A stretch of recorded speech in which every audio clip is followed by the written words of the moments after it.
అయితే అతివృష్టి లేదంటే అనావృష్టి అలా ఉంది ఈ వాతావరణ పరిస్థితి.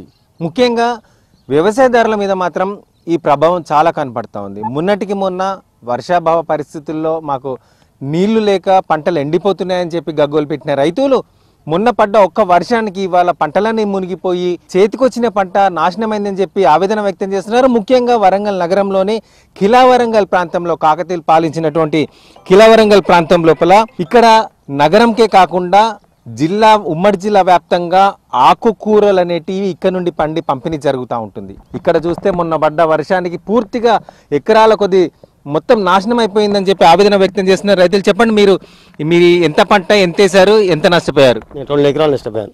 2 ఎకరాలు కౌలు పెట్టాను, 2 ఎకరాలు సొంతం ఎకరన్నర, మొత్తం 3 ఎకరాల మినిగినాను. 1,50,000 పెట్టుబడి పెట్టినా నిల్లుగా వినాయి, రూపాయలు లాభం లేదు. నాకు ఎవరు పట్టించుకుంటే లేరు. ఎవరు చెప్పినా కూడా ఆ అంటారు బతలేరు, దగ్గరికి వస్తారు.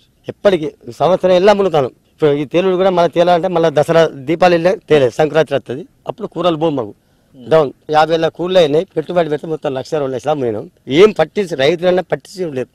ఓట్లప్పుడు 1 లక్షలు ఓటే వేస్తారు, ఓటు గెలిచినాకైతే పట్టించుకోరు రైతులు. ఇది వాస్తవం, నిజం చెప్పేది. అంటే ఇప్పుడు ఎంఆర్ఓ గారు వాళ్ళ దృష్టికి ఏమైనా తీసుకెళ్లారా? ఎప్పుడైనా పంట నష్టపోతే నష్టపరిహారం ఇస్తున్నారా? చూడంటే పోయినసారి ఇచ్చారు 10 అవి కూడా మాకు రాకుండా చేశారు.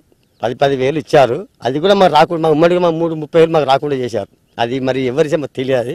10,000 మాకు ఇవ్వకుండా పర్లేదు, మాకు నీళ్ళు వాటర్ బయటికి పెద్దలు చేసి సరిపోతుంది. మాకు 10,000 అవసరం సార్. నీళ్లు మాకు మునగకుండా, మా పూలు మునగకుండా కాపాడితే మాకు వాళ్ళే మాకు దేవుడు మాకు 10,000 దీవాలంటుంది.